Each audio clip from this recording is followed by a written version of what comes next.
Hello बच्चों, केम छो? जय स्वामीनारायण। हवे आपणे रासायणिक गतिकीनुं आजे लास्ट लेक्चर, जेनी अंदर आपणे उद्दीपक अने અથડામણના सिद्धांत विषे भणीशुं, बराबर। अने चेप्टर अहींया आपणे फिनिश करीशुं। तो उद्दीपक एटले शुं? सौथी पहेला ए तो तमे 10मानी अंदर 8मा 9मामां बधामां भणी गया। उद्दीपक एटले एवो पदार्थ के जे रासायणिक प्रक्रियानी अंदर भाग लेतो नथी, एटले के प्रक्रिया दरमियान पदार्थना रासायणिक फेरफार थता नथी अने मात्र प्रक्रियाना वेगमां वधारो करे छे तेवा पदार्थने कहेवामां आवे छे उद्दीपक। तो उद्दीपक एटले शुं? उद्दीपक कोने कहेवाय? उद्दीपक एटले के एवो पदार्थ के जे प्रक्रिया में भाग लेतो नथी, बीजू रासायणिक प्रक्रिया दरमियान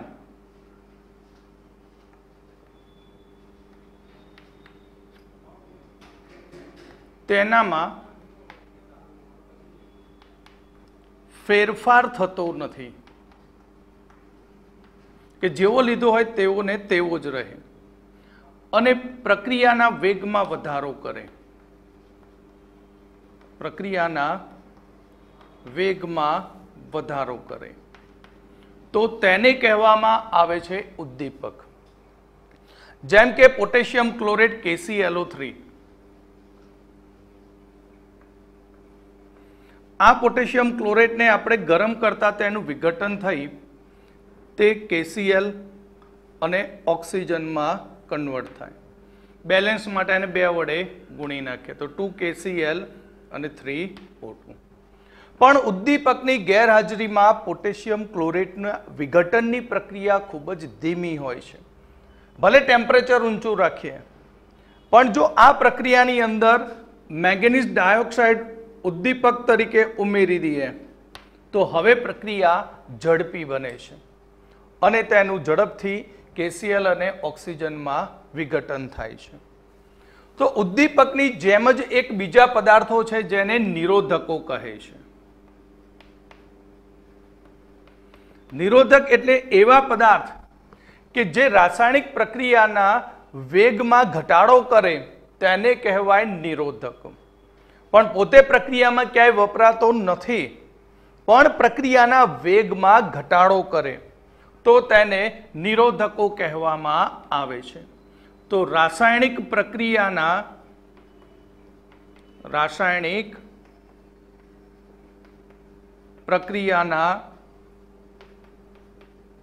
वेगमां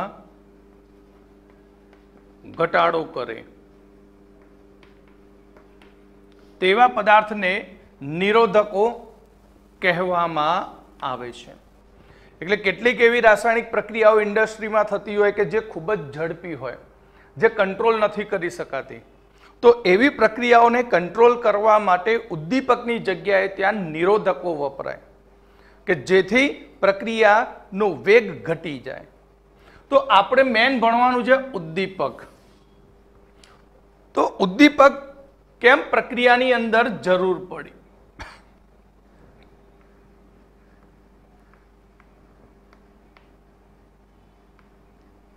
तो उद्दीपक शू करे?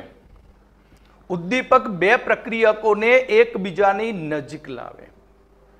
नजीक लावी उद्दीपक ते बंनेने तेनी सपाटी उपर भेगा करे अने त्यां एक क्षणिक मध्यवर्ती सक्रियकृत संकीर्ण बनावे अने ज्यां बंध ए खूब ज निर्बळ होय छे, जेवा 2 प्रक्रियको उद्दीपकनी सपाटी उपर भेगा थाय त्या नॉर्मल अवस्था में बंध बने आंशिक अने उद्दीपक त्यांथी निकળી जाए अने पेला 2 प्रक्रियको प्रक्रिया करी नाखे अने प्रक्रियाना वेगमां वधारो करी अने झड़पथी प्रक्रिया पूर्ण करे। तो आ माटे आपणे અહીં આલેખ દ્વારા આને સમજીએ।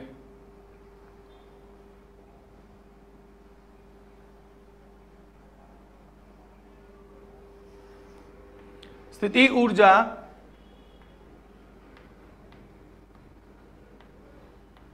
विरुद्ध प्रक्रिया अक्ष।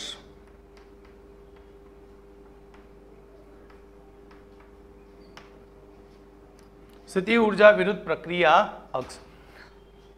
तो कोईपण रासायणिक प्रक्रिया थवा माटे आपणे सौथी पहेला शुं लईए? प्रक्रियको। अहींया आपणे लीधो छे प्रक्रियक, जेनी स्थिति ऊर्जा ER जेटली छे। हवे प्रक्रिया थवा माटे एने अमुक थ्रेशोल्ड एनर्जी सुधी पहोंचवुं पड़े। धारो के आटला सुधी एने पहोंचवुं पड़े छे, त्यारे ए प्रक्रिया करी शके। एटले आ प्रक्रियको अहीं ऊर्जा मेळवीने आ थ्रेशोल्ड एनर्जी ए पहोंची जाय। बराबर, आ कई एनर्जी है? Threshold energy.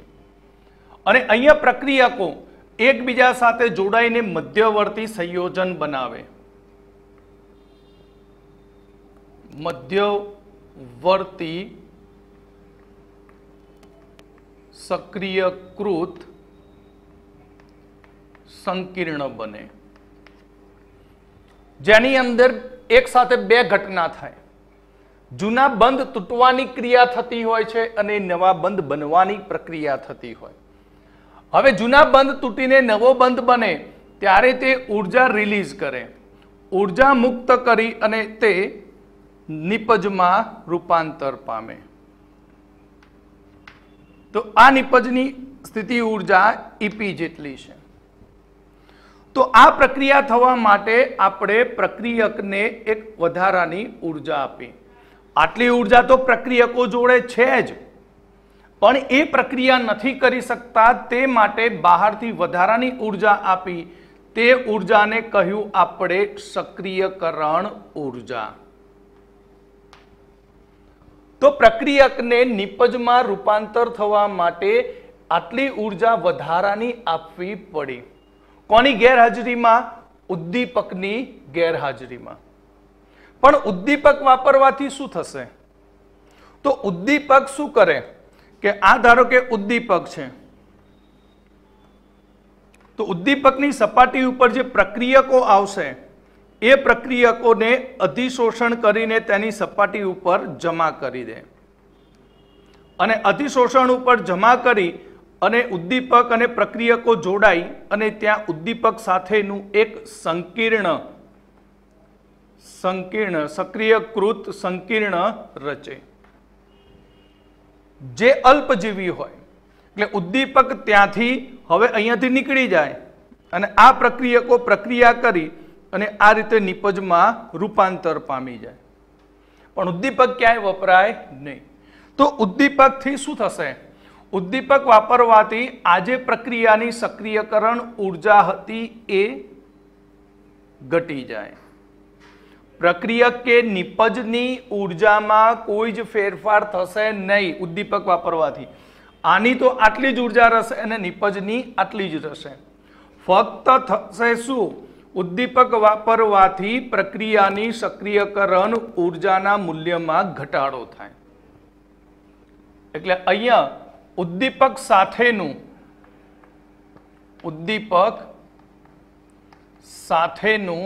मध्यवर्ती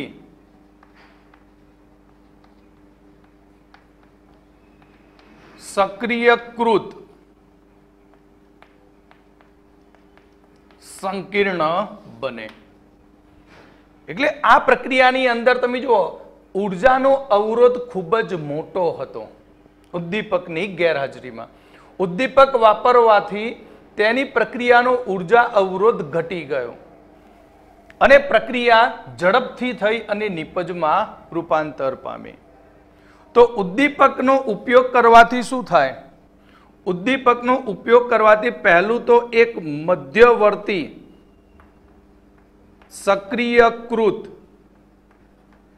सक्रियकृत संकीर्ण बने। सक्रियकृत संकीर्ण बनवाने लीधे साथे साथे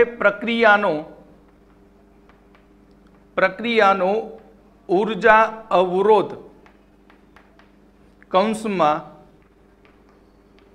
सक्रियकरण ऊर्जा घटे। સક્રિયકરણ ઉર્જા ઘટવાથી પ્રક્રિયાનો વેગ વધે છે, પણ પ્રક્રિયાની ગિબ્સ મુક્ત ઉર્જામાં કોઈ જ ફેરફાર થતો નથી. પ્રક્રિયાની ગિબ્સ મુક્ત ઉર્જા ડેલ્ટા જી નો ફેરફાર 0 હોય, એટલે કોઈ જ ફેરફાર થતો નથી. મુક્ત ઉર્જામાં ફેરફાર થતો નથી, ફક્ત પ્રક્રિયાનો વેગ વધે. બરાબર, કારણ કે જે નિપજની ગિબ્સ મુક્ત ઉર્જા હશે અને પ્રક્રિયકની ગિબ્સ મુક્ત ઉર્જા, તે બંનેના મૂલ્યો તો તેના તે જ રહેવાના, ફક્ત તેનો માર્ગ જે છે પ્રક્રિયા થવા માટેનો એ માર્ગ ટૂંકો થઈ જશે, ઉર્જા અવરોધ ઘટી જશે. બરાબર, એટલે આ વિધાન ખાસ MCQ માટે યાદ રાખજો. ઉદ્દીપકના ઉપયોગથી ગિબ્સ મુક્ત ઉર્જા ઉપર કોઈ જ ફેરફાર થતો નથી. ઉદ્દીપકના ઉપયોગથી પુરોગામી અને પ્રતિગામી પ્રક્રિયાના વેગ વધે છે અને ઉદ્દીપકના ઉપયોગથી પ્રક્રિયાના સંતુલન અચળાંક પર કોઈ અસર થતી નથી.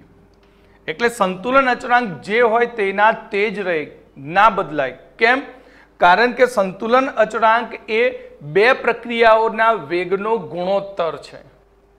બરાબર, જેટલા વેગથી પુરોગામી વધશે તેટલા જ વેગથી પ્રતિગામી વધે. એટલે રેટ તો બંનેમાં વધ્યો ખરો, પણ ગુણોત્તર તો વેગ અચળાંકનો એના એ જ રહેશે. ક્લિયર?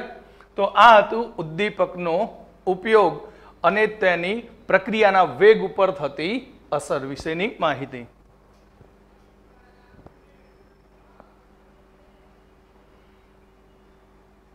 ચલો હવે આપણે લાસ્ટ ક્વેશ્ચન, જે રાસાયણિક પ્રક્રિયાઓના સંઘાતનો સિદ્ધાંત છે.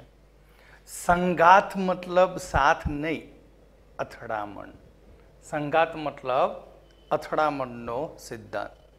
આ સિદ્ધાંત એ બે વૈજ્ઞાનિકોએ રજૂ કર્યો, મેક્સ સ્ટ્રોજ અને વિલિયમ લોઇસે.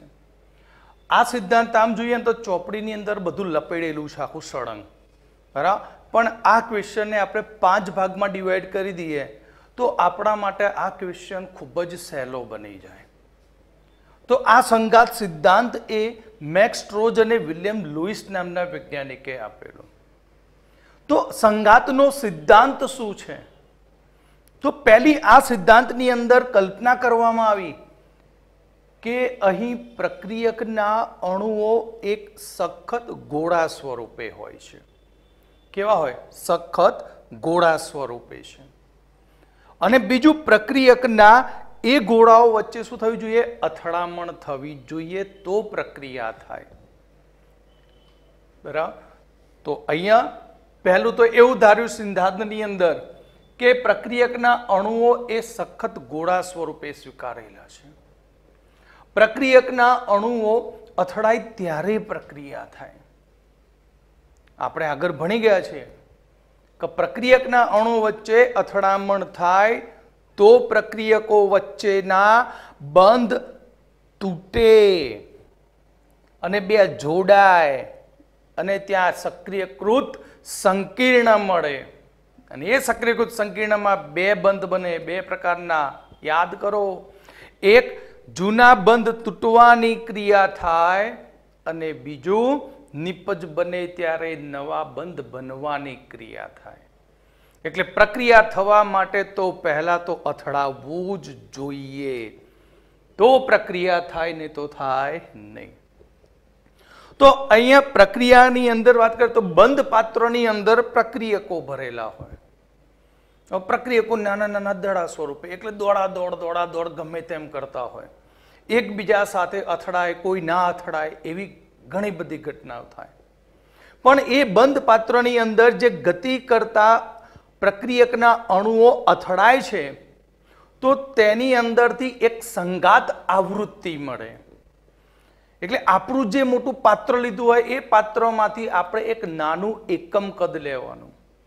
તો એકમ કદમાં પ્રતિ સેકન્ડે અથડામણ પામતા અણુઓની સંખ્યાને કહેવાય સંઘાત આવૃત્તિ.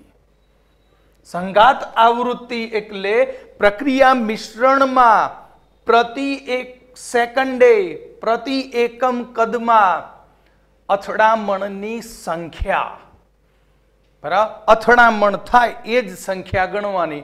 હવે એ સારી થઈ કે ખોટી થઈ એ જોવાનું નહીં આપણે.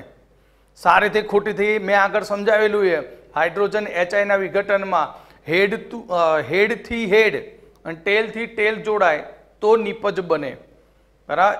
એ રીતે તો અહીંયા પ્રક્રિયા મિશ્રણમાં પ્રતિ સેકન્ડે પ્રતિ એકમ કદે અથડામણની સંખ્યાને કહેવાય અથડામણ આવૃત્તિ. અથડામણનો બીજો પર્યાય છે સંઘાત આવૃત્તિ પણ કહેવાય. તો અહીં પ્રક્રિયાનો વેગ એ બે બાબત ઉપર આધાર રાખે. પ્રક્રિયાનો વેગ એક તો આપણે આગળ ભણી ગયા આર્હેનિયસ ઇક્વેશનમાં, અહીંયા ધ્યાન રાખજો. આર્હેનિયસ ઇક્વેશનમાં આપ્યું હતું કે વેગ અચળાંક બરાબર વેગ અચળાંક કે ચલે છે e⁻⁻⁸ આ સૂત્ર આપેલું મેં. આને સાબિત પણ કર્યું હતું આપણે કે વેગ અચળાંક એ જ પ્રક્રિયાનો શું બને? વેગ બને. એટલે કે પ્રક્રિયા વેગ એ e⁻⁻⁸ ઉપર આધાર રાખે. એટલે કે પ્રક્રિયાનો વેગ એ સક્રિયકરણ ઉર્જા ઉપર આધાર રાખે. હવે પ્રક્રિયા થવા માટે અથડામણ થવી જોઈએ. કેટલી અથડામણ થઈ એ નિપજમાં પરિણામશે. તો બે વસ્તુ ઉપર આધાર રાખે પ્રક્રિયાનો વેગ. એક હશે પ્રક્રિયાનો વેગ સંઘાતની સંખ્યા ઉપર અને બીજું છે સક્રિયકરણ ઉર્જા ઉપર. પ્રક્રિયાનો વેગ એ બે બાબત ઉપર આધાર રાખશે અહીંયા. એક તો સંઘાતની સંખ્યા અને બીજું સક્રિયકરણ ઉર્જા ઉપર આધાર રાખે. કોના ઉપર આધાર રાખે? સક્રિયકરણ ઉર્જા ઉપર. તો આના ઉપરથી ત્રીજો મુદ્દો બને સંઘાત આવૃત્તિ અને પ્રક્રિયાની સંભવ્યતા. સંઘાતની સંખ્યા પ્લસ પ્રક્રિયાની સંભવ્યતા. પ્રક્રિયા થશે કે નહીં થાય એની સંભવ્યતા માટેની વાત. તો આ સમજવા માટે આપણે એક પ્રાથમિક દ્વિઆણવીય પ્રક્રિયા લીધી. દ્વિઆણવીયનો મતલબ તો આપણે આગળ શીખી ગયા કે જે પ્રક્રિયાની અંદર બે જ પ્રક્રિયકો ભાગ લેતા હોય અને પ્રારંભિક પ્રક્રિયા હોય, પ્રાથમિક પ્રક્રિયા હોય તો તેને કહેવાય દ્વિઆણવીય પ્રક્રિયા કહેવાય. તો આપણે એક પ્રક્રિયા લીધી A+B gives નિપજ, બરાબર. તો અહીંયા પ્રક્રિયાનો વેગ બરાબર શું થાય? વેગ બરાબર ZAB e⁻⁻⁸. જે આરએનએસ નું સમીકરણ હતું, આરએનએસ નું સમીકરણ હતું કે બરાબર અથવા તો વેગ બરાબર A × e⁻⁻⁸. તો આર્હેનિયસના આ સમીકરણને આની સાથે સરખાવી દીધું છે. તો એની જગ્યાએ ZAB. Z એટલે શું? ફરીથી Z એટલે સંઘાત આવૃત્તિ, અથડામણની સંખ્યા. તો ZAB એટલે A અને B વચ્ચેની સંઘાત આવૃત્તિ. સંઘાત આવૃત્તિ મતલબ સંઘાતની સંખ્યા. A અને B કેટલી સંખ્યામાં અથડાયા એની સંખ્યા. ધારો કે A અને B 100% હોય બંધ પાત્રમાં, A અને B બંનેનું પ્રમાણ કેટલું છે? 100% છે. પણ એ 100% એક સાથે અથડામણ કરતા નથી. ધારો કે એમાંથી 50%ની જ અથડામણ થઈ.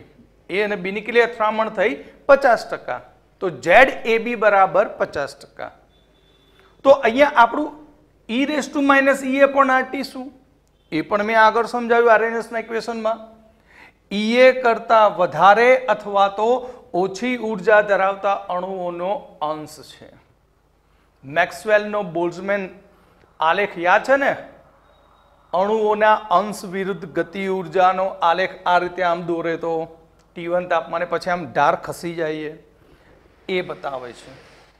એટલે જે અણુઓ પાસે વધારે ગતિ ઉર્જા છે તે અથવા ઓછી ગતિ ઉર્જા છે તેની સંખ્યા બતાવે છે. ક્લિયર? તો અહીંયા આપણે એવું કહ્યું આ સૂત્રમાં ZAB એટલે શું? ZAB એટલે કે A અને B વચ્ચેની અથડામણ. હવે A અને B વચ્ચે અથડામણ થાય તો કઈ બધી અથડામણ નિપજમાં પરિણામે નહીં. A અને B વચ્ચે અથડામણ થાય તો કઈ બધી A અને B ની અથડામણ નિપજમાં પરિણામે નહીં. તો અથડામણ એ પણ યોગ્ય દિશાએથી થવી જોઈએ. તો આપણે ઓર્ગેનિકની એક SN2 પ્રક્રિયા છે કે બ્રોમોમિથેન ઉપર એક ન્યુક્લિયોફાઇલ OH- એટેક કરે છે. તમે જાણો છો કે C અને X એટલે હેલોજન. હેલોજનની ઇલેક્ટ્રોનેગેટિવિટી વિદ્યુત ઋણતા વધુ છે, જ્યારે કાર્બનની ઇલેક્ટ્રોનેગેટિવિટી હેલોજનની સાપેક્ષમાં ઓછી. માટે જેની વિદ્યુત ઋણતા વધુ હોય બંધના ઇલેક્ટ્રોનને પોતાની તરફ ખેંચે માટે X નેગેટિવ બને અને કાર્બન પોઝિટિવ. એટલે અહીંયા આપણો Br નેગેટિવ બનશે અને કાર્બન કેવો બનશે? પોઝિટિવ. ક્લિયર? કાર્બન કેવો બનશે? પોઝિટિવ બનશે. તો હવે આ OH હંમેશા ધન વીજભાર તરફ શું થાય? આકર્ષિત થાય. એટલે આની ઉપર એટેક કરવા જાય. કાર્બન ઉપર જ્યારે OH નું એટેક થાય ત્યારે એની બે શક્યતાઓ બને. એની કેટલી શક્યતાઓ બને? બે. ધારો કે આ રીતે છે આપણું બંધારણ C,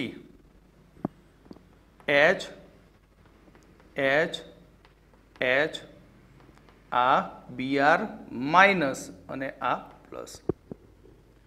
હવે જો OH નું એટેક આ દિશામાંથી થાય તો આ દિશામાંથી OH નું એટેક થાય તો આ પ્રક્રિયા થાય નહીં, કારણ કે આ અયોગ્ય દિક વિન્યાસ છે. કેવો? અયોગ્ય દિક વિન્યાસ. એટલે યોગ્ય દિશાએથી આની અથડામણ નથી થતી. તો કેમ પ્રક્રિયા નથી થતી? એનું કારણ કે આ ભાઈ નેગેટિવ છે, આ પણ નેગેટિવ છે. હવે છૂટો પડવા વાળો ભાગ નેગેટિવ હોય, એ જ બાજુ નેગેટિવ ચાર્જ આવે, બે ઋણ ઋણ ભેગા થાય તો શું થાય? મારામારી થાય, ધક્કા મૂકી. એટલે અહીંયા OH ને દાખલ થવા દે નહીં. એટલે અહીંયા આ દિશામાંથી OH ને દાખલ કરવો એ અયોગ્ય દિક વિન્યાસ કહેવાય. માટે આવી પ્રક્રિયા થઈ શકે નહીં. અથડામણ થઈ બ્રોમોમિથેન અને OH વચ્ચે અથડામણ તો સંઘાત તો થાય છે, પણ OH નો સંઘાત કાર્બન સાથે યોગ્ય દિશાએથી નથી, માટે ત્યાં નિપજ મળતી નથી. પણ જો અહીંયા OH નો સંઘાત C H H H અને આ OH નો સંઘાત ધારો કે હવે બેક સાઈડથી થાય.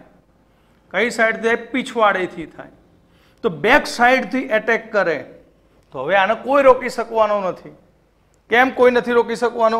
કારણ કે કાર્બન સાથે જોડાયેલા બીજા જે H પરમાણુ છે તો કદમાં ખૂબ જ નાની સ્પીસીસ છે. એટલે વચ્ચે જગ્યા કેવી હોય? મોટી હોય. એટલે ફટાક દઈને વચ્ચેથી એન્ટ્રી મારી લે અને એન્ટ્રી મારી અને આ રીતે એક કાર્બન સાથે એક બાજુ બંધ બનાવશે અને બીજી બાજુથી Br માઇનસ નો બંધ તૂટશે.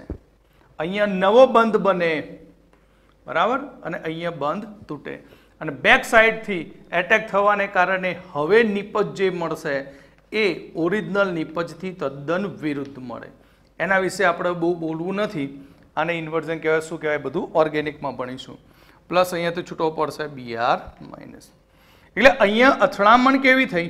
યોગ્ય દિશામાંથી થઈ. માટે આ પ્રક્રિયા નિપજમાં પરિણામી, આ પ્રક્રિયા નિપજમાં પરિણામતી નથી. ક્લિયર? તો અસરકારક સંગાતમાંથી નિપજ બનવા માટે કેટલી શરતો? એમસીક્યુમાં પૂછી નાખે, એસક્યુમાં પણ પૂછે. અસરકારક સંગાતમાંથી નિપજ બનવા માટેની કેટલી શરતો? પ્રક્રિયા થવા માટેની કેટલી શરતો? તો પહેલું, પ્રક્રિયકના અણુઓ પાસે ઓછામાં ઓછી ગતિ ઉર્જા હોવી જોઈએ. પ્રક્રિયકના અણુ વચ્ચે અથડામણ થવી જોઈએ. સેકન્ડ. થર્ડ, અથડામણ યોગ્ય દિશામાંથી થવી જોઈએ. યોગ્ય દિશામાંથી એટેક થશે તો જ નિપજ મળે, નહીં તો નિપજ મળતી નથી. ક્લિયર? તો હવે આગળ વધીએ આપણે. તો પાંચમા મુદ્દામાં સંભવ્યતા અથવા ત્રિવિમ વિન્યાસી કારક. બરાબર? તો સંભવ્યતા અવયવ પી. આ પી છે શું? જો આપણે ધીમે ધીમે એક એક વસ્તુ ઉમેરી. ઝેડ એ બી, પહેલું તો e⁻e/RT. એ શું સૂચવતું હતું? અથડામણ માટે પ્રક્રિયકના અણુ પાસે રહેલી ઓછામાં ઓછી ગતિ ઉર્જા e⁻e/RT. ઝેડ એ બી શું? e⁻e/RT મુજબ દરેક પાસે અથડામણની ગતિ ઉર્જા છે. તો ઝેડ એ બી એવું સૂચવે કે તેમની વચ્ચે શું થઈ? અથડામણ થઈ. બરાબર? હવે આ ફેક્ટર શું સૂચવશે? આ ફેક્ટર એ જ સૂચવશે કે અહીં અથડામણ યોગ્ય દિશાએથી થયેલી છે તેવા અણુઓની સંખ્યા સૂચવશે. એટલે ત્રણ વસ્તુ તમારા વેગના સમીકરણમાં ઉપયોગી બને. વેગના સમીકરણમાં કેટલી વસ્તુ આવે? ત્રણ. એક આવશે તમારો ઝેડ, બીજો આવશે પી અને ત્રીજું આવશે એફ. બરાબર? એફ વિશે પહેલા ભણી ગયા. એફ એટલે e⁻e/RT. અથડામણ ફ્રીક્વન્સી, અથડામણનો અંશ છે. બરાબર? તો e⁻e/RT અથડામણનો અંશ. કેટલા અણુ અથડામણ પામી શકે છે તેની શક્યતા. ઝેડ એ બી અથડામણ પામેલા અણુઓની સંખ્યા, સંઘાત પામેલા અણુઓની સંખ્યા. ધારો કે મેં શરૂઆતમાં કહ્યું એ બી 100% હતા, એમાંથી 50%ની અથડામણ થઈ, પણ એ 50%માંથી ફક્ત 25%ની જ યોગ્ય દિશાથી અથડામણ થઈ. 50માંથી માત્ર કેટલી? 25%ની જ યોગ્ય દિશાથી અથડામણ થઈ.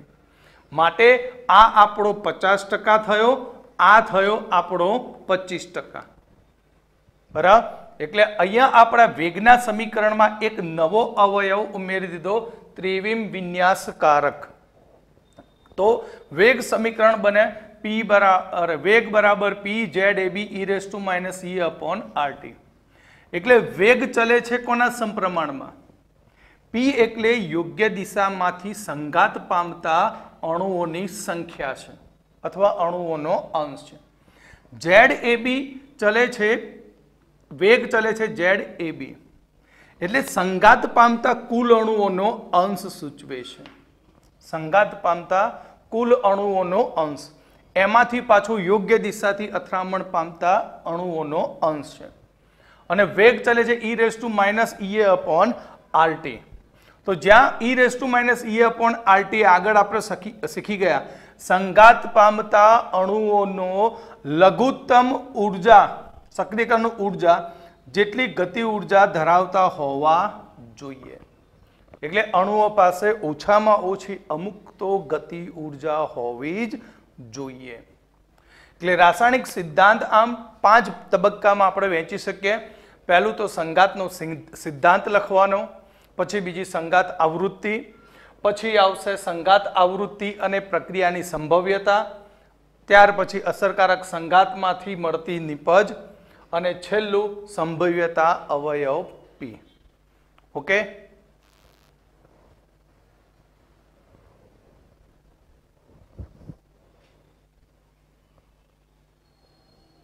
હવે આપણે સ્વાધ્યાયનો 4.28 એનું નિપજમાં વિઘટન 10°C તાપમાને કેનું મૂલ્ય 4.5 × 10⁻³ સેકન્ડ ઇન્વર્સ દર્શાવે છે અને સક્રિયકરણ ઉર્જા 60 kJ મોલ ઇન્વર્સ દર્શાવે છે.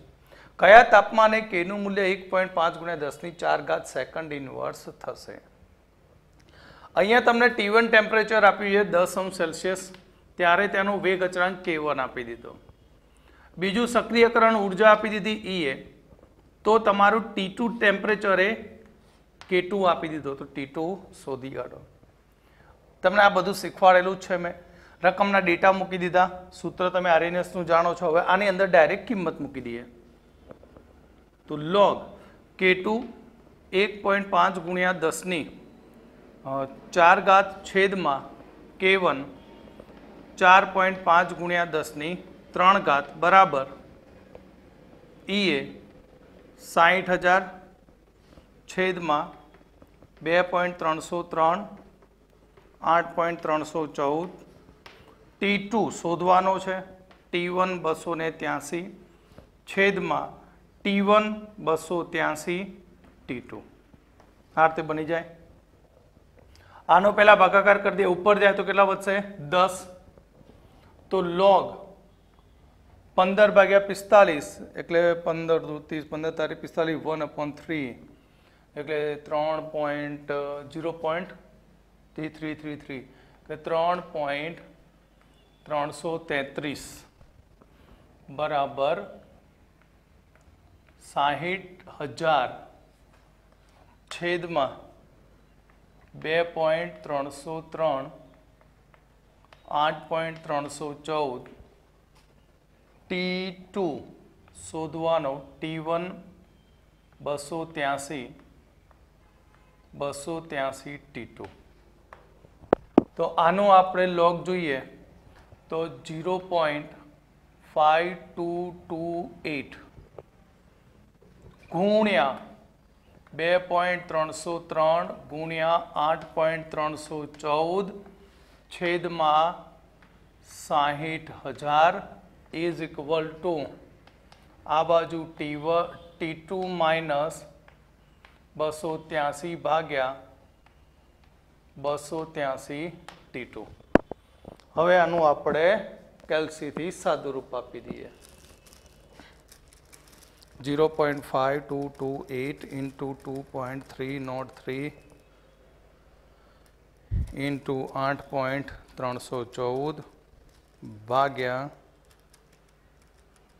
60,000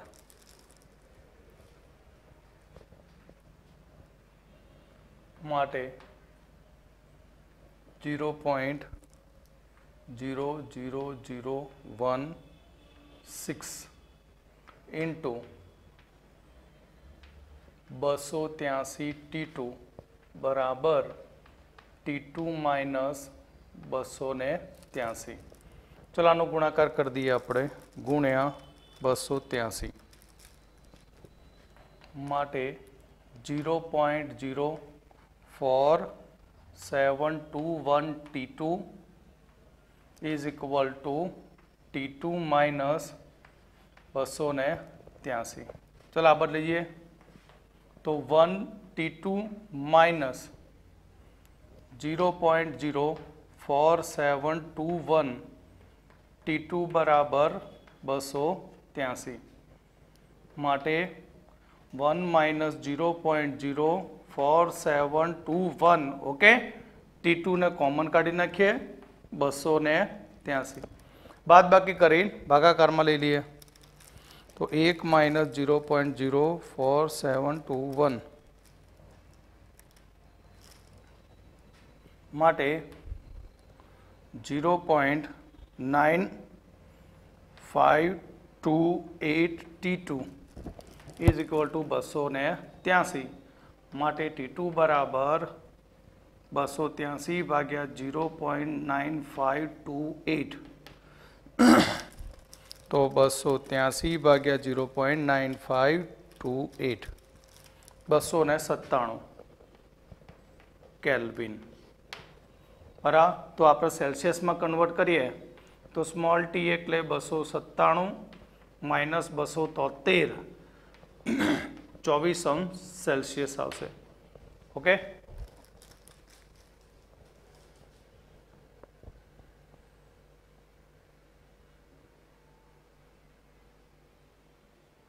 तो लास्ट एग्जाम्पल 2.29 298 केल्विन तापमाने प्रथम क्रमनी प्रक्रियाने 10% पूर्ण थवा माटे जरूरी समय 308 केल्विन तापमाने 25% पूर्ण थवा माटे लागतो समय जेटलो ज छे। एटले 298 केल्विन तापमाने 10% प्रक्रिया माटे जेटलो समय लागे छे तेटलो ज समय 308 केल्विन तापमाने अहीं 25% पूर्ण थवा माटे लागे छे। पछी के जो एनु मूल्य 4 × 10⁻10 सेकंड इनवर्स होय तो 318 केल्विन तापमाने के अने ईए ना मूल्यों गणो। बराबर। तो चलो हवे आपणे जोईए। आ दाखलो खूब ज लेंधी है, परीक्षानी अंदर क्यारे आटलुं मोटुं लांबू पूछी शकाय नहीं बोर्डनी एक्जाम में। तो अहींया आपणे T1 टेम्परेचरे 298 केल्विन तापमाने कोई T1 समय है त्यारे तेनो वेग अचळांक के, आ वेग अचळांक के कया टेम्परेचर माटेनो 298 केल्विन तापमान माटेनो, खाली समजवा माटे 298 केल्विन माटे। तो हवे आना माटे आपणे टी शोधी नाखीए। तो आपणा जोडे टी शोधवानुं सूत्र है कि समय टी केम, कारण के प्रथम क्रम है। तो प्रथम क्रम माटे T1 बराबर 2.303 भाग्या के 298 log R0/RT। अहींया परसेंटेज में है, मैं आगळ शीखवाड्युं के 273 2.303 के 298 केल्विन लॉग तो प्रक्रिया शुरुआत में 100% होय तो अहींया 10% प्रक्रिया पूर्ण थवा माटे कह्युं छे। तो बाकी केटली रही तो 100 - 10 90% प्रक्रिया बाकी रही। माटे T1 बराबर 2.303 छेद में के 298 केल्विन नो लॉग 10 अरे 100 भाग्या 90 कैंसल थई जशे आ रीते। तो T1 बराबर 2.303 छेद में के 298 लॉग, हवे आने 10 भाग्या 9 करी नाखीए। 10 भाग्या 9 तो 1.11 माटे T1 बराबर 2.303 के 298 केल्विन नो गुण्या हवे 11 नो 1 में लॉग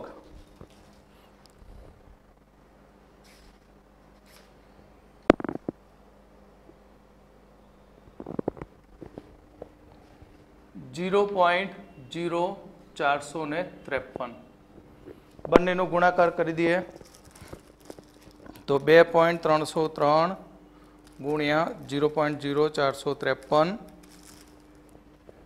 माटे 0.1043 छेद में के 298 आ थयो T1। हवे आपणे T2 समय माटे शोधवानो। हवे आपणे बीजू आव्युं कयुं टेम्परेचर तो T2 बराबर 308 केल्विन फर्स्ट पूरू। तो T2 समय तो के आपणे 303 केल्विन वाळो लेवानो।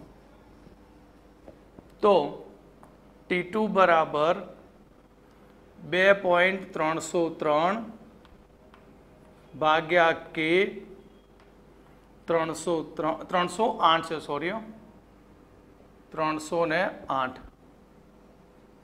log શું લખીશું 100 છેદમાં 100 - 25%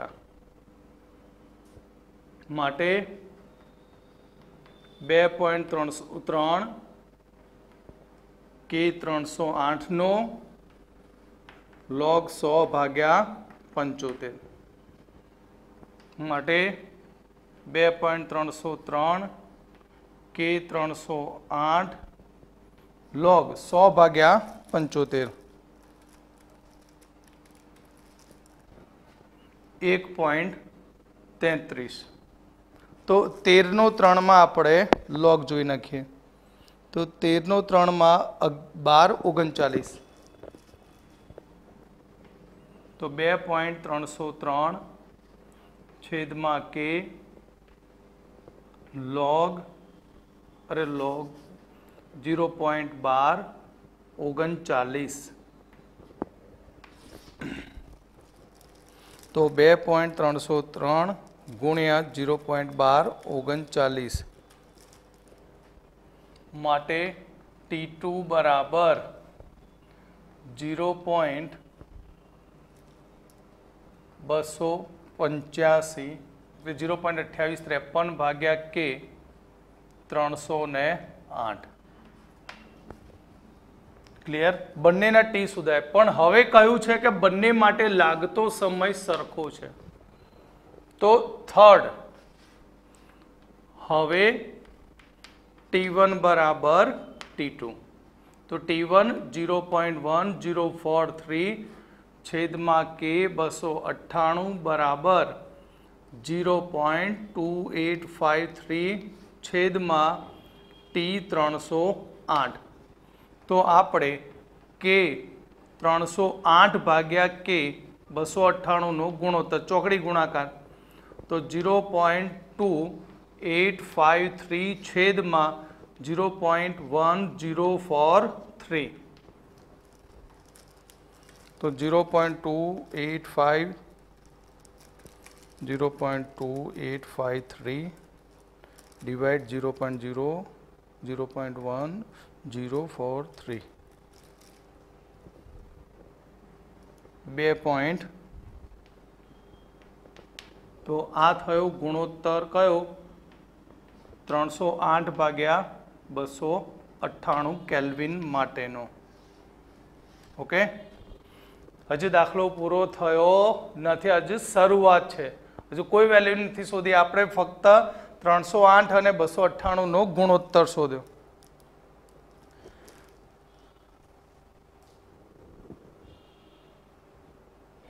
તો આપણે પ્રથમ ક્રમની પ્રક્રિયાના વેગ અચળાંકના ગુણોત્તર શોધી નાખ્યા T1 અને T2 સમય માટેનો એટલે T1 અને T2 ટેમ્પરેચર માટે K2/K1 નો આપણને ગુણોત્તર મળી ગયો તો સૌથી પહેલું હવે આપણે સક્રિયકરણ ઊર્જા શોધી શકીએ કારણ કે આપણા જોડે સૂત્ર છે RNS નું કે log K2/K1 બરાબર EA છેદમાં 2.303 R 1 T2 minus T1/T1 T2 આપણને આ ગુણોત્તર મળી ગયો log 2.735 બરાબર EA શોધવાનું છે 2.303 R ની કિંમત 8.314 T2 308 માઇનસ 298 છેદમાં 308 ગુણ્યા 298 તો અહીંયાથી આપણને સક્રિયકરણ ઊર્જા મળશે એના માટે આપણે 27.3.5 નો log જોઈશું 27 નું 3 અને 5 5 એટલે 8 એક તો ચલો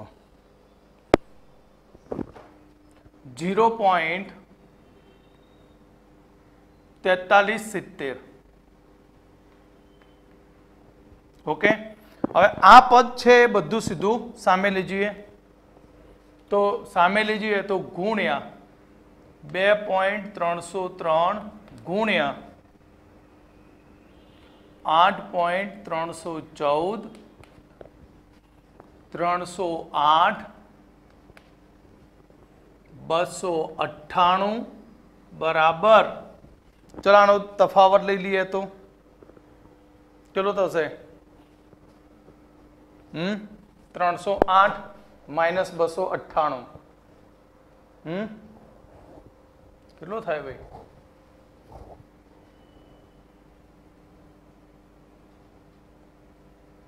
10 EA. આનો તફાત થશે ને 308 માઇનસ 298 નો, માટે EA બરાબર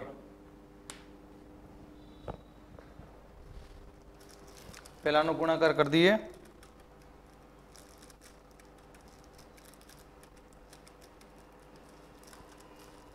0.437 into 2.303 into 8.314 into 308 into 298 અને ભાગ્યા 10, માટે સક્રિયકરણ ઉર્જા 76,798 જૂલ. બરાબર, આ સક્રિયકરણ ઉર્જા આપણને મળી. હવે બાકી રહ્યું સક્રિયકરણ ઉર્જા મળી ગઈ તો એનું મૂલ્ય આપેલું છે તો 318 કેલ્વિને કે શોધો. ઓકે, એ પણ થોડું લાંબુ છે એટલે પહેલા ઉતારી દો પછી આગળ વધીએ.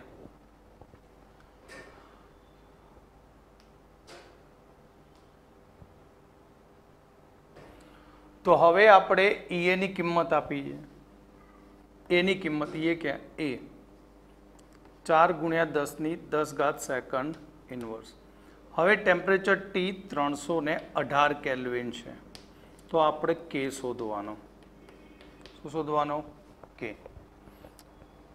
બરાબર, તો હવે આપણા જોડે સમીકરણ છે, યાદ કરો કયું સમીકરણ હતું કે log K બરાબર log A minus EA upon 2.303 R into 1/T. આ સૂત્રમાં આપણે બધી કિંમતો મૂકી દઈએ તો આપણને મળી જશે વેગ અચળાંક. તો log K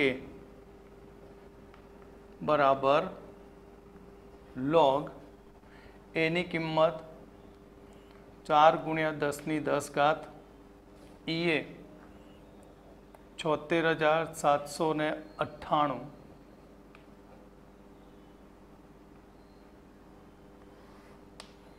2.303 R ની કિંમત 8.314 ગુણ્યા 318. તો પહેલા આનું કથા પૂરી કરી પછી આપણે સાદું રૂપ આપીએ લોગથી.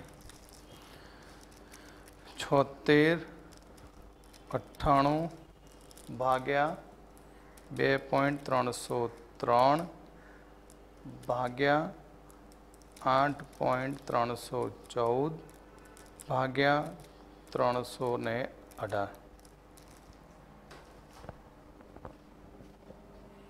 તો log K બરાબર log 4 પ્લસ આ તો ખબર છે ને ઘાત આગળ ગુણાય log 10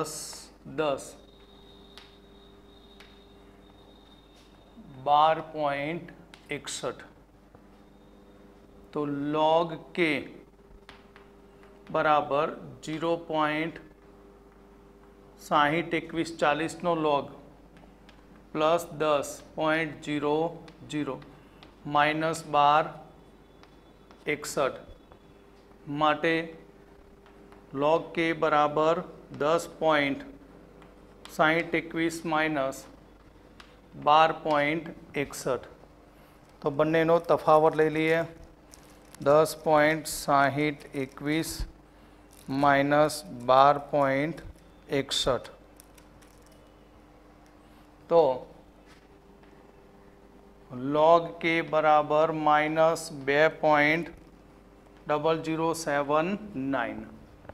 હવે તમે માઇનસ મળ્યું, માઇનસનો એન્ટીલોગ ડાયરેક્ટ નથી જોઈ શકતા તો એને 12 માં ફેરવવાનું કે anti log of 3 bar plus 1.000 minus 0.0079. આનો એન્ટીલોગ જોવાનો, જે તફાવત મળે તેનો. તો એન્ટીલોગ ઓફ 0.999 1 તો હવે આનો 99(2)(1) માં એન્ટીલોગ જોઈએ આપણે.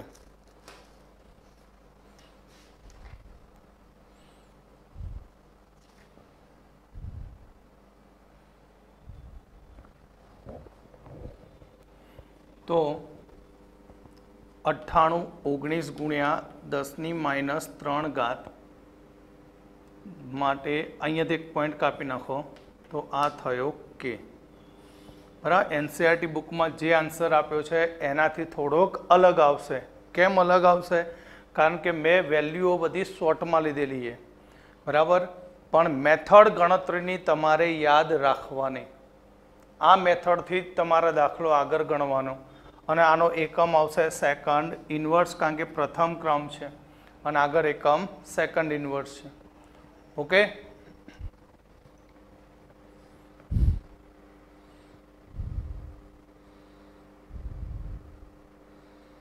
તો એનસીઈઆરટીની અંદર આનો જવાબ આપ્યો હોય 0.013 છે.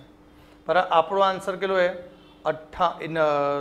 9.819 ગુણ્યા 10⁻³ તો 10⁻³ કાઢીએ તો આ રીતે લખી શકાય સેકન્ડ ઇન્વર્સ. તો આ અંક કાપી નાખી આગળ ઉમેરી દીધું એટલે કેટલો આવે? 0.01 સેકન્ડ ઇન્વર્સ. બરાબર. આન્સરમાં વેરિએશન થોડું આવશે કારણ કે લોગની અંદર મેં કિંમતો પૂરી નથી લીધી એટલે.